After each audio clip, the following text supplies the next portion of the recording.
Ce soir, notre sujet, le jour du Seigneur.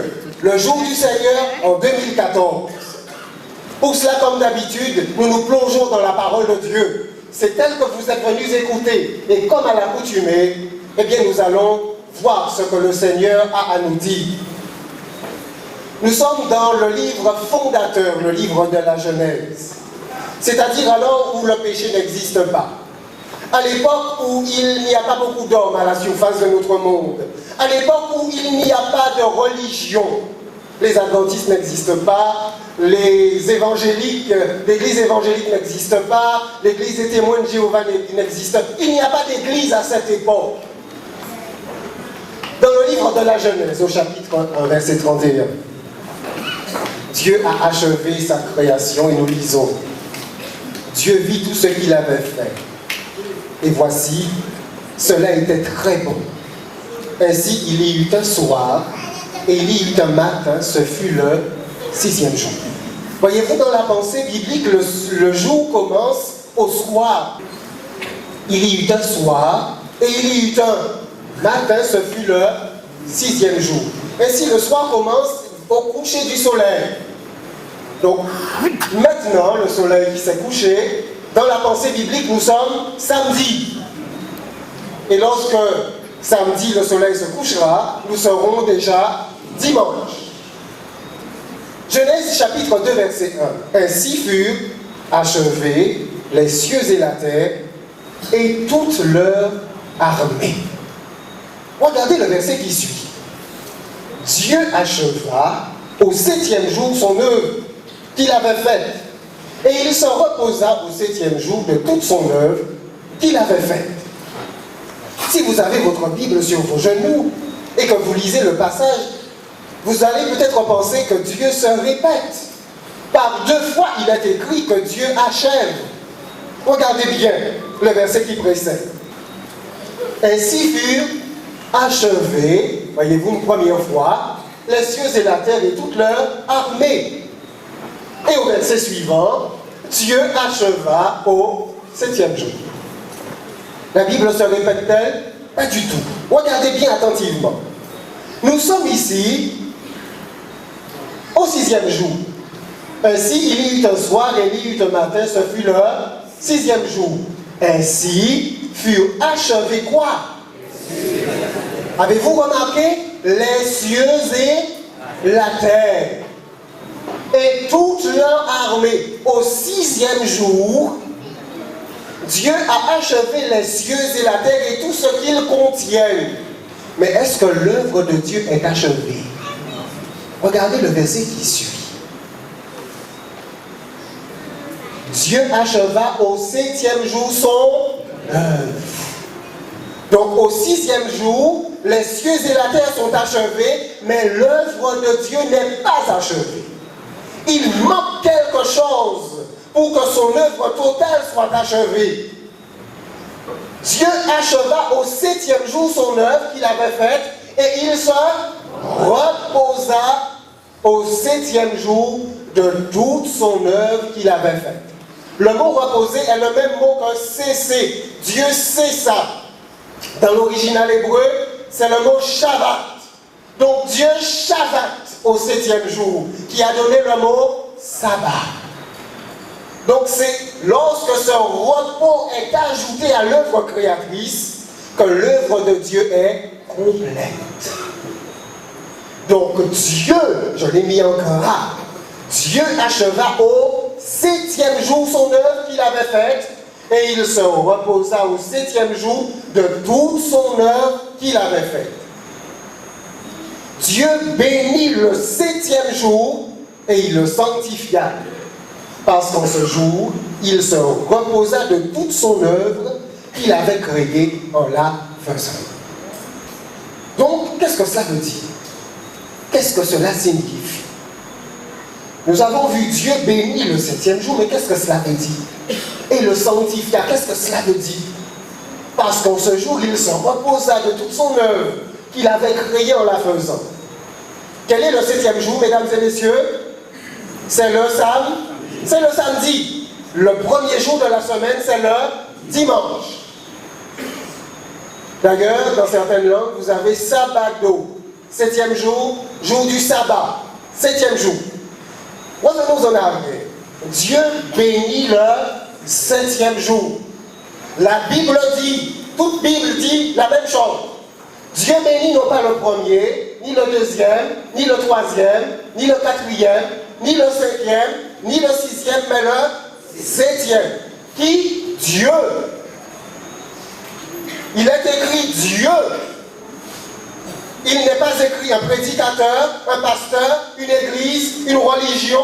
Il est écrit Dieu bénit le 7e jour. Comment peut-on bénir un autre jour? Et d'ailleurs, qu'est-ce que cela veut dire bénir? La première occurrence de ce mot, la première fois où l'on trouve le mot bénir dans la Bible, c'est dans Genèse chapitre 1, verset 22. Lorsque Dieu va créer les animaux, il va dire, en Genèse 1, verset 22, Dieu les bénit en disant, soyez féconds, multipliez et remplissez les eaux des mers, et que les oiseaux multiplient sur la terre. Ainsi donc, la bénédiction, c'est une parole que Dieu prononce. Une parole que Dieu prononce et qui apporte avec elle la fécondité et la multiplication. Donc Dieu les bénit en disant, soyez féconds, multipliez. Et lorsque Dieu parle, c'est un ordre. Lorsqu'il dit soyez féconds, les animaux se mettent à être féconds. Ils se mettent à multiplier. La parole de Dieu est créatrice. Quand il parle, la chose est. Ainsi donc, la bénédiction est en lien avec la fécondité, la multiplication. Deuxième passage, en Genèse, chapitre 1, verset 28. Et là, il s'agit d'Adam et d'Ève. Dieu les bénit. Et Dieu leur dit, soyez féconds, multipliez, remplissez la terre et l'assujettissez et dominez sur les poissons de la mer, sur les oiseaux du ciel et sur tout animal qui se meut sur la terre. Les deux premières occurrences de ce mot bénir dans la Bible. La troisième concerne le sabbat. Dieu bénit le 7e jour. Avez-vous remarqué ce qui est béni? Ce qui est béni, c'est un jour. 7e jour. Comment peut-on bénir un jour? On peut bénir des animaux, des êtres humains, mais comment peut-on bénir un jour? Qu'est-ce qu'un jour? Un jour, c'est un espace de temps. Dieu va donc bénir un espace de temps. Il va bénir le 7e espace de temps. Cet espace de temps-là sera béni. Il sera favorable à l'abondance, à la régénération physique, à la régénération spirituelle, au bien-être social. Ce sera un espace de temps que Dieu a choisi de bénir particulièrement. Dieu bénit le 7e jour. Dieu bénit le 7e jour et le sanctifia. Qu'est-ce que cela veut dire sanctifier? Il le sanctifia. Regardez encore. J'ai mis en gras. Il, c'est Dieu. C'est Dieu qui le bénit. C'est Dieu qui le sanctifie. À l'époque, les Juifs n'existent pas encore. Parce que certains disent que le sabbat, le 7e jour, c'est pour les Juifs. Il n'y a pas un seul Juif sur la terre. Et d'ailleurs, à cette époque, les hommes n'ont pas péché. Tout est parfait. Dieu sanctifie le 7e jour. Voyons dans deux passages de la Bible la signification qu'elle donne à ce mot sanctifié. En Exode, chapitre 13, versets 1 à 2. L'Éternel parla à Moïse et dit, consacre-moi. Le mot sanctifié, c'est le même mot que le mot consacré. C'est le même mot que le mot sanctifié. Cela signifie saint, être à part. Consacre-moi, tout premier-né parmi les enfants d'Israël, tant des hommes que des animaux, il m'appartient. Regardez bien. Consacre à qui? À moi. C'est Dieu qui parle, toujours. Dieu dit consacre pour moi. Tout premier-né parmi les enfants d'Israël, tant des hommes que des animaux, il m'appartient. Consacrer signifie mettre à part, sanctifier, mettre à part pour Dieu. Deuxième passage. Exode, chapitre 19, verset 23. C'est juste avant que Dieu donne la loi des 10 commandements. Dieu avait dit à Moïse que personne ne devrait monter et celui qui toucherait cette montagne serait puni de mort. Alors Dieu va demander à Moïse, est-ce que cela a bien été fait? Et Moïse répond. Moïse dit à l'Éternel, le peuple ne pourra pas monter sur la montagne de Sinaï. Donc c'est le mont Sinaï. Sur la montagne de Sinaï, car tu nous en as fait la défense expresse en disant, fixe des limites autour de la montagne et sanctifie-la. Il y a des limites autour de la montagne. Personne ne doit franchir ces limites. Sanctifie-la, mets-la à part. La montagne est à part pour Dieu. Ainsi donc, Dieu va sanctifier le 7e jour. Donc le 7e jour, mesdames et messieurs, est à part. Dieu met ce jour-là à part. À part pour qui? À votre avis? À part pour qui? Pour l'homme. Combien disent pour l'homme? Très bien. Combien disent pour personne?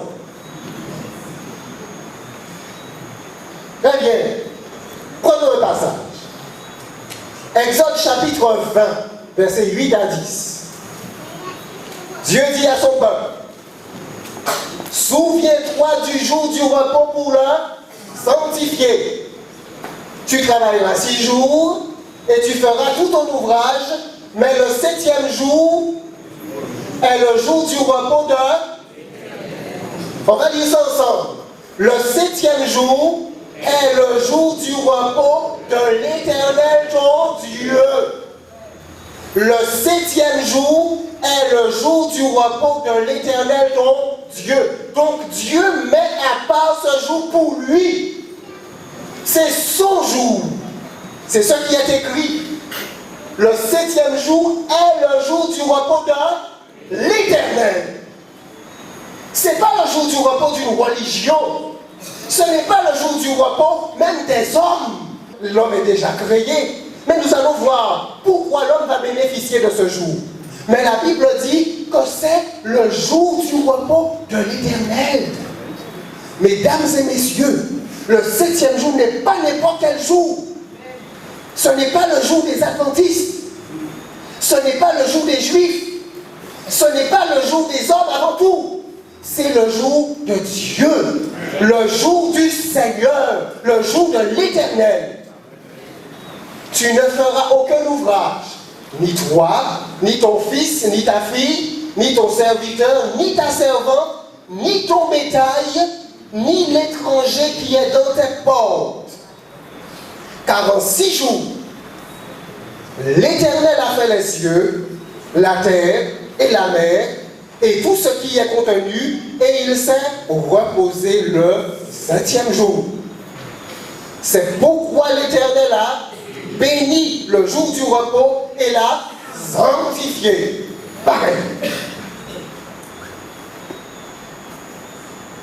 Nous avons vu que la parole de Dieu, le livre de la Genèse, le livre de l'Exode, l'Ancien Testament disent que le sabbat c'est le jour de l'Éternel. Les choses ont-elles changé dans le Nouveau Testament? On va accuser une fois Jésus et ses disciples de manger des épis de blé le jour du sabbat. Jésus va argumenter triomphalement pour ses disciples. Et à la fin de son argumentation, Jésus va dire, c'en est assez. Le Fils de l'homme, il leur dit, le Fils de l'homme est maître, furieux, Seigneur. Voilà ce qu'il dit, est Seigneur même du sabbat. Donc dans le Nouveau Testament, Jésus est aussi le Seigneur du sabbat. Dans l'Ancien Testament, c'est son jour. Dans le Nouveau Testament, c'est son jour. Il en est le maître. Il en est le Seigneur. Ce jour lui appartient. Maintenant, regardez bien, le sabbat, c'est le jour de l'Éternel. Dieu va donc appeler son peuple, Israël. Nous sommes maintenant du temps d'Israël. Dieu va sauver son peuple de l'esclavage en Égypte. Et alors que le peuple est dans l'incrédulité et a faim, Dieu va faire descendre la manne pour son peuple. Mais c'est une histoire très intéressante, mesdames et messieurs. Dans Exode chapitre 16, la manne tombe tous les jours, sauf le samedi. Et alors Moïse donne cet ordre. Le vendredi, vous en avez une double part qui est valable pour le samedi. Ne sortez pas parce que c'est le jour du Seigneur. Et il y en a qui sortent quand même. Mais qu'est-ce qui arrive? Ils ne trouvent absolument rien. Alors Moïse va les réprimander et Moïse va leur dire, considérez que l'Éternel vous a donné le sabbat. C'est pourquoi il vous donne au 6e jour de la nourriture pour 2 jours. Que chacun reste à sa place et que personne ne sorte du lieu où il est au 7e jour. Ainsi, mesdames et messieurs, le 7e jour est le jour de l'Éternel et Dieu va choisir de donner ce jour-là à Israël et à l'homme. Regardez bien ce qui est écrit ici. Et Moïse invite le peuple à raisonner, à réfléchir, considérer que l'Éternel vous a donné le sabbat. Ainsi donc, Dieu donne son jour à son peuple. Mais c'est son jour. Au Nouveau Testament, pareil. Jésus va dire, puis il leur dit, en Marc, chapitre 2, verset 27, le sabbat a été fait pour l'homme, et non l'homme pour le sabbat. Ainsi, le sabbat est un espace de temps appartenant à Dieu, que Dieu crée pour l'homme, pour le bonheur de l'être humain, et qu'il donne gracieusement aux hommes. Le sabbat a été fait non pas pour seulement les Juifs, ni pour les adventistes, mais pour l'homme. Mesdames et messieurs, ce soir, la parole de Dieu nous apprend que Dieu, dans son amour pour vous, a créé un jour pour vous. Et ce n'est pas n'importe quel jour, c'est son propre jour. Son propre jour qu'il vous donne, qu'il vous accorde. Jour de bénédiction, jour de prospérité, jour de régénération physique, mentale et spirituelle que Dieu met là pour vous. Le 7e jour n'est pas n'importe quel jour. Le 7e jour est le jour du Seigneur. C'est le jour de l'Éternel. Dans le livre de Luc, Nouveau Testament, au chapitre 4 et au verset 16, nous sommes en compagnie de Jésus. Et nous lisons, il se rendit à Nazareth, où il avait été élevé, et selon sa coutume, il entra dans la synagogue. Le jour du sabbat, il se leva pour faire la lecture. Selon sa coutume, donc c'est son habitude, Jésus, nous sommes en plein sabbat, nous sommes en plein samedi, et selon son habitude, Jésus a la trentaine, 30 ans, qu'il a cette habitude, il va à la synagogue. Il entre par les portes de la synagogue. Qu'est-ce qu'il fait après être entré? Il s'assied avec tout le monde. Maintenant, il participe au service. Il se lève. Il prend le livre. Il prend le rouleau. Il lit. Il participe au service chaque sabbat. Il honore ce jour. Chaque sabbat, il est là, d'après son habitude, d'après sa coutume. Non seulement il est présent, mais lui-même fait de ce jour un jour de bénédiction pour ceux qui l'entendent. Il en est de même pour l'apôtre Paul, dans le livre des Actes, au chapitre 13, au verset 14. Paul et ses compagnons arrivent. De Perge, ils poursuivirent leur route et arrivèrent à Antioche de Pisidie. Étant entrés dans la synagogue le jour du sabbat, ils s'assirent. On les reconnaît. Et on leur demande, hommes frères, si vous avez quelques paroles à dire, parlez. Et alors l'apôtre Paul préside à la synagogue et commence à donner un enseignement extraordinaire sur le salut par la foi en Jésus. Et alors les hommes, les femmes sont aux lèvres de l'apôtre Paul. Et ils vont dire, lorsqu'ils achèvent leur discours, au verset 42, lorsqu'ils sortirent, on les pria de parler le sabbat suivant sur les mêmes choses. Au verset 44, le sabbat suivant, presque toute la ville se rassembla pour entendre la parole de Dieu. Toute la vie, les gens viennent. C'est un temps de rafraîchissement spirituel, un temps de ressourcement spirituel, un temps béni par le Seigneur, et tout le monde est là. On a soif d'entendre, on a soif d'écouter. En Actes chapitre 16, quelques chapitres plus loin, au verset 13, l'apôtre va dans un endroit et là, pas de synagogue, personne. Et alors, le jour du sabbat, il cherche un endroit où se rendre. Le jour du sabbat, Acte 16, verset 13, nous nous rendîmes hors de la porte vers une rivière où nous pensions que se trouvait un lieu de prière. Nous nous assîmes et nous parlâmes aux femmes qui étaient réunies. Il n'y a même pas un bâtiment, nous sommes près d'une rivière, mais là, il y a un rassemblement, un groupe. C'est d'ailleurs ce que signifie synagogue, rassemblement de personnes. Ils sont là, pas nombreux, mais l'apôtre Paul va leur enseigner. C'est son habitude. Et en Acte 18, voyez-vous, nous avons parcouru tout le livre des Actes. Acte chapitre 18, verset 4. Paul discourait dans la synagogue chaque sabbat. Il persuadait des Juifs, mais qui? Des Grecs aussi. Parfois on dit, oh, c'était l'habitude de l'époque, tout le monde était juif, alors l'apôtre Paul le faisait. Mais regardez ce que l'apôtre Paul fait, mesdames et messieurs. Il persuade. Il tente de persuader des Juifs, mais aussi des Grecs. Les Grecs ne sont pas des Juifs. Ce sont des gens qui vivent en Grèce. Et l'apôtre Paul tente de les persuader. Et c'est ce que j'essaie de faire aussi ce soir. C'est ce que doit faire le prédicateur de l'Évangile. Il tente de montrer, regardez, et je ne fais qu'une seule chose. Je vous invite à regarder la parole de Dieu.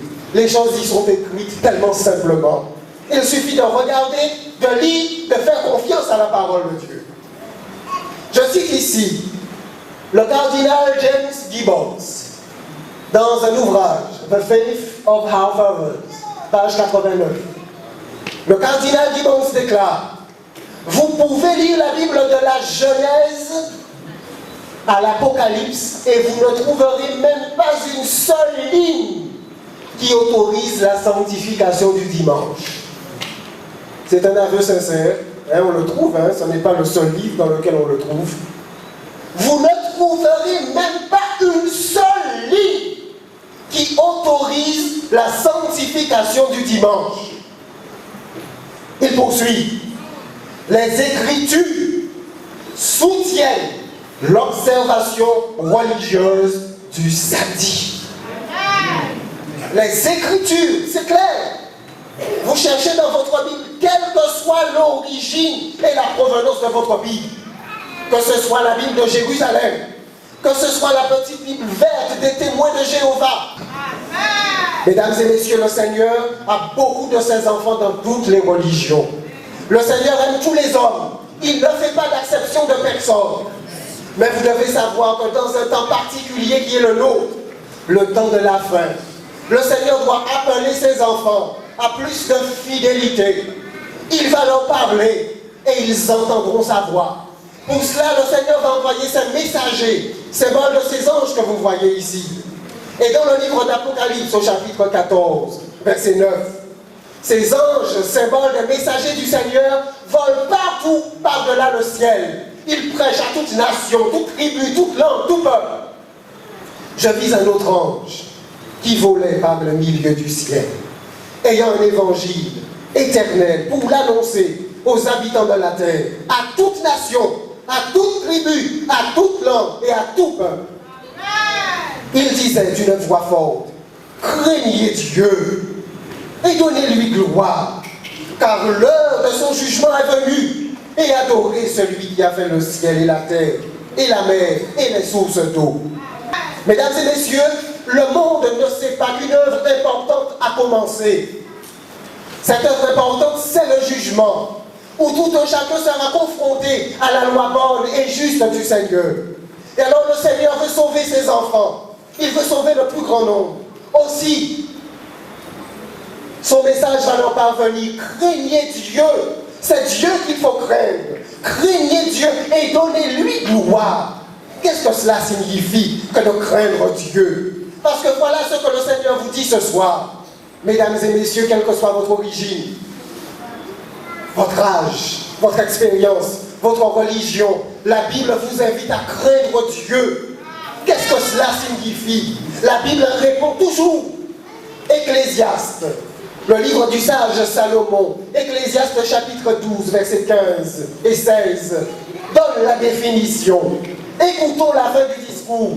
Crains Dieu et observe ses commandements. C'est là ce que doit faire tout adventiste, tout homme. C'est là ce que doit faire tout homme. Voilà ce que la parole de Dieu déclare. Crains Dieu et observe ses commandements. C'est là ce que doit faire tout homme. Pourquoi? Car Dieu amènera tout œuvre en jugement au sujet de tout ce qui est caché, soit bien, soit mal. Nous avons vu, mesdames et messieurs, craignez Dieu car l'heure de son jugement vient. Et ici nous voyons le même thème. Crains Dieu, observe ses commandements. Pourquoi? Car Dieu amènera toute œuvre en jugement. L'amour de Dieu, dit l'apôtre Jean, l'apôtre bien-aimé du Seigneur, 1 Jean 5, verset 3. Car l'amour de Dieu consiste à garder ses commandements, et ses commandements ne sont pas pénibles. Regardez ce que cet homme du Seigneur déclare. L'amour de Dieu consiste à garder ses commandements, y compris le 4e, celui du sabbat. Et ses commandements ne sont pas pénibles. Quel serait le contraire? Voici le contraire. L'indifférence, le mépris, la haine de Dieu consiste au contraire à fouler aux pieds ses commandements. Si l'amour de Dieu consiste à garder, donc, le contraire, la haine de Dieu, l'indifférence, le mépris consiste à fouler aux pieds. N'est-ce pas cohérent, mesdames et messieurs? Mais oui, c'est cohérent, c'est logique, c'est ce que dit la parole du Seigneur. L'amour de Dieu consiste à garder ses commandements et ils ne sont pas pénibles. On comprend pourquoi le sage, dans le livre des Proverbes, déclare au chapitre 28 et au verset 9, si quelqu'un détourne l'oreille pour ne pas écouter la loi, sa prière même est une abomination. Voyez-vous, la loi n'est autre que l'émanation de ce que Dieu est. Nous allons le voir clairement ce soir. Lorsque vous ne voulez pas avoir affaire à quelqu'un, vous n'avez pas même fait écouter, monsieur. N'est-ce pas vrai? Mais oui, on ne veut rien avoir à faire avec cette personne. Il peut dire ça, il fait moi-même oreilles bouchées. Il en est de même pour Dieu. La loi de Dieu, c'est son caractère par écrit. Lorsqu'on n'en fait aucun cas, ça veut dire qu'on ne veut même rien avoir à faire avec Dieu. Craignez Dieu, mesdames et messieurs. Craignez Dieu. Dieu est digne d'être craint. Et la Bible dit, donnez-lui gloire. Pourquoi lui donner gloire? Pourquoi? Nous allons le voir dans sa parole. Ésaïe, chapitre 45, verset 18. Car ainsi parle l'Éternel, le Créateur des cieux, le seul Dieu qui a formé la terre, qui l'a faite et qui l'a affermie. Voilà pourquoi on lui donne gloire. Il est le Créateur. Qui l'a créée pour qu'elle ne fût pas déserte. Qui l'a formée pour qu'elle fût habitée. Je suis l'Éternel et il n'y en a point d'autre. Notre Dieu est le seul Dieu, le Dieu fort, le Dieu puissant, le Dieu d'éternité. Et il poursuit, Ésaïe 40, verset 13. Qui a sondé l'esprit de l'Éternel et qui l'a éclairé de ses conseils? Avec qui? Avec qui a-t-il délibéré pour en recevoir de l'instruction? Qui lui a appris le sentier de la justice? Qui lui a enseigné la sagesse? et fait connaître le chemin de l'intelligence qui? Tu es unique. Au verset 15, voici, les nations sont comme une goutte de sang. Elles sont comme de la poussière sur une balance. Voici, les îles sont comme une fine poussière qui s'envole. Toutes les nations sont devant lui comme rien. Elles ne sont pour lui qu'un néant et vanité. À qui voulez-vous comparer Dieu? Et quelle image ferez-vous son égard? Dieu, c'est le Dieu tout-puissant. Et lorsque Dieu dit qu'il a son jour, que son jour, c'est le 7e jour, eh bien son jour, c'est le jour du Dieu tout-puissant, le jour du Dieu de l'univers. Ésaïe 40, verset 22. C'est lui qui est assis au-dessus du cercle de la terre. Et ceux qui l'habitent sont comme des sauterelles. Il étend les cieux comme une étoffe légère. Il les déploie comme une tente pour en faire sa demeure. C'est lui qui réduit les princes au néant et qui fait des juges de la terre une vanité. Le Dieu puissant, le Dieu d'éternité, le Dieu l'éternel est le Dieu créateur. Voilà pourquoi la Bible dit, donnez-lui gloire. Amen. Ésaïe 40, verset 25. À qui me comparez-vous pour que je lui ressemble? Dit le Saint. Levez vos yeux en haut et regardez, qui a créé ces choses? Qui fait marcher en ordre leur armée? Il les appelle toutes par leur nom, par son grand pouvoir et par sa force puissante. Il n'en est pas une qui fasse défaut. Mesdames et messieurs, avez-vous regardé le ciel et les étoiles? Qui a créé cela? Qui les fait marcher en ordre, époque après époque? Qu'est-ce qui soutient la terre? Par quel miracle, par quelle magie notre terre continue à faire sa rotation autour du soleil? Pourquoi elle ne se déplace pas? Il y a un Dieu dans l'univers. Et ce Dieu ne cesse de soutenir notre terre. Il est digne d'être craint et d'être adoré. Voilà pourquoi dans le livre de l'Apocalypse au chapitre 4 verset 11, tous les êtres de l'univers déclarent, oui, tu es digne, notre Seigneur et notre Dieu, de recevoir la gloire et l'honneur et la puissance, car tu as créé toutes choses, et c'est par ta volonté qu'elles existent et qu'elles ont été créées. Oh, mesdames et messieurs, ce soir, mon message est simple. Souviens-toi du jour du repos pour le sanctifier. Tu travailleras 6 jours et tu feras tout ton ouvrage. Mais le 7e jour est le jour du repos de l'Éternel, ton Dieu. Tu ne feras aucun ouvrage, ni toi, ni ton fils, ni ta fille, ni ton serviteur, ni ta servante, ni ton bétail, ni l'étranger qui est dans tes portes. Oh, mesdames et messieurs, David, dans le psaume 100, verset 3 déclare, sachez que l'Éternel est Dieu, c'est lui qui nous a fait, et nous lui appartenons. Disons ça ensemble, c'est lui qui nous a fait, et nous lui appartenons. Nous sommes son peuple, et le troupeau de son pâturage, il est notre Dieu. Famille des peuples, je ne veux pas, je n'ai pas besoin de savoir votre religion, je m'adresse à tous. Famille des peuples, rendez à l'Éternel. Rendez à l'Éternel gloire et honneur. Rendez à l'Éternel gloire pour son nom. Apportez des offrandes et entrez dans ses parvis. Oui, David déclare au verset suivant, prosternez-vous devant l'Éternel avec des ornements sacrés. Tremblez devant lui, vous tous, habitants de la terre.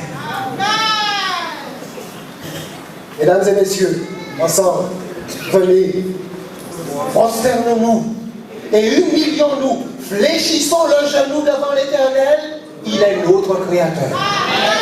C'est lui qui nous a créés, c'est lui qui nous a fait, et nous avons raison de pouvoir l'honorer. Et mon dernier passage ce soir, Ésaïe chapitre 58, et Dieu s'adresse à tout un chacun.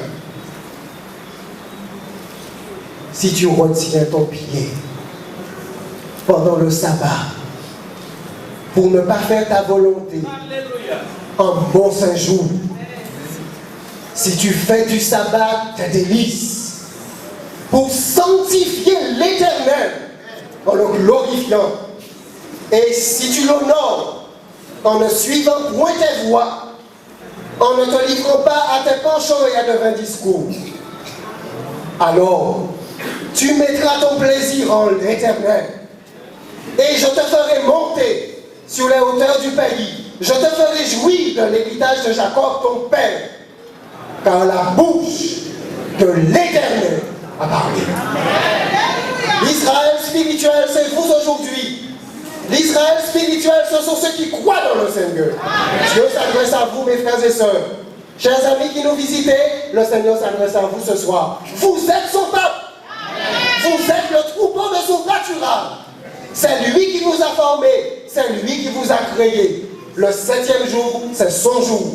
Jour qu'il a créé. Espace sacré qu'il vous a donné. Pour votre bien, pour votre bonheur, pour votre régénération. Pour nous gloire à celui qui nous a créés et qui nous a fait. Amen.